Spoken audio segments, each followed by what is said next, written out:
বৃদ্ধি বা রিজিকের মধ্যে যেন আল্লাহ তাআলা বরকত দান করেন, সেজন্য অনেকগুলো আমল আমরা করতে পারি। এর মধ্যে একটা হলো ঈমান এবং নেক আমল। আল্লাহ তাআলা বলেছেন, ওয়ালাউ আন্না আহলাল কুরা আমানু ওয়াত্তাকাউ লাফাতাহনা আলাইহিম বারাকাতিম মিনাস সামা, যদি কোনো জনপদের লোকেরা ঈমান আনে, তাকওয়া অবলম্বন করে, আল্লাহ তাআলা বলেছেন আসমান থেকে বরকতের দুয়ার উন্মোচন করবেন। অতএব ঈমান এবং তাকওয়ার চর্চা করা, এটা হলো আমাদের রিজিক বৃদ্ধি এবং রিজিকের বরকতের একটি অন্যতম কারণ। দ্বিতীয়ত হলো ইস্তেগফার করা। সূরা নূহ রব্বুল আলামিন নূহ আলাইহিস সালামের জাতিকে নূহ আলাইহিস সালামের ভাষায় নির্দেশ করেছেন।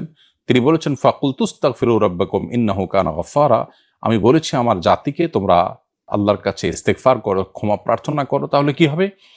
আল্লাহ তাআলা বলেছেন তার উপকারিতা বলতে গিয়ে এক পর্যায়ে, ইয়ুমদিদুকুম বিআমওয়ালিন ওয়া বানিন ওয়া ইয়াজআল লাকুম জান্নাতিন ওয়া ইয়াজআল লাকুম আনহারা, তোমাদেরকে সন্তান এবং সম্পদ দিয়ে আল্লাহ তাআলা ধনী করবেন, সচ্ছল করবেন যদি তোমরা ইস্তেগফার করো। এখান থেকে বোঝা গেল বেশি বেশি ইস্তেগফার করাও রিজিকের বরকত এবং রিজিক বৃদ্ধির কারণ।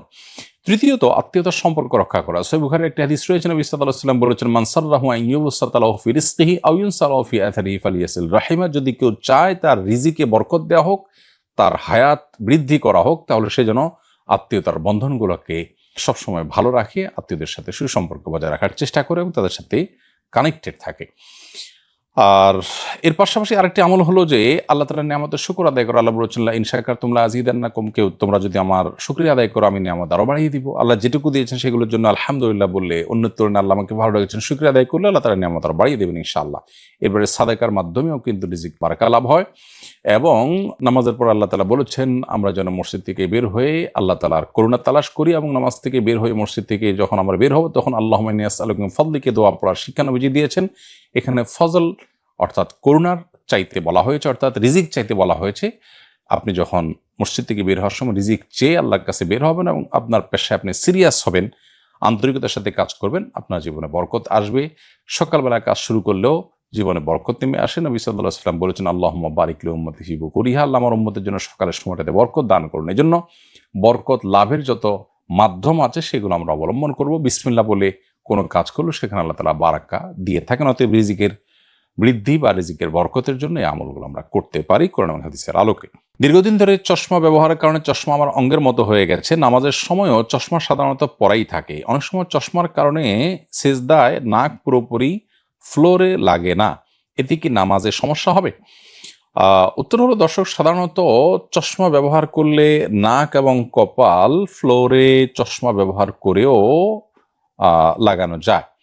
যদি আপনার চশমাটা এরকম হয় যে না, এই চশমা পরে সিজদা দিলে নাক অথবা কপাল যে কোনো একটা উপরে তুলে রাখতে হয়, নাক কপাল দুইটা সমান্তরালভাবে ফ্লোরে বা যে জায়গায় সিজদা দেন সেখানে লেগে থাকে না, চশমাটা যদি মাঝের অংশটা এত বেশি উঁচা হয়, তাহলে সেক্ষেত্রে সেই চশমা খুলে আপনাকে নামাজ পড়তে হবে। কারণ নবী করিম সাল্লাল্লাহু আলাইহি ওয়াসাল্লাম বলেছেন, উমিরতু আন আসজুদা আলা সাবআতি আযমিন, আমাকে 7টি অঙ্গের উপর বা 7টি হাড্ডির উপরে, শক্ত অঙ্গের উপরে সেজদা করতে নির্দেশ করা হয়েছে। এর মধ্যে একটা হলো নাক এবং কপাল। অতএব এটা সেজদায় মিশাতে হবে এবং লাগাতে হবে, তা না হলে কিন্তু আপনার সেজদা হবে না।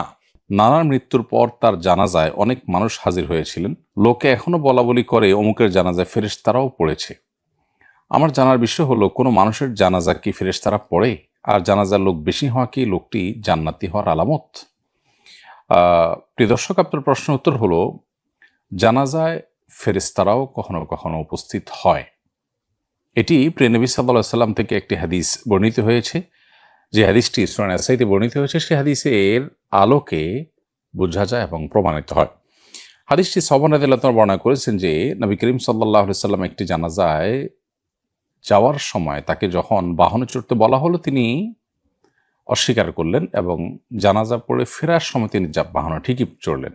যখন তাকে জিজ্ঞাসা করা হলো যে আপনি প্রথমে বাহনে কেন চড়তে চাননি, তিনি তখন বললেন, এই জানাজা বিপুল পরিমাণ ফেরেশতারা উপস্থিত হয়েছেন এবং সমস্ত শূন্য জায়গাগুলো ফেরেশতায় পরিপূর্ণ ছিল, এই জন্য আমি বাহনে চড়তে চাইনি।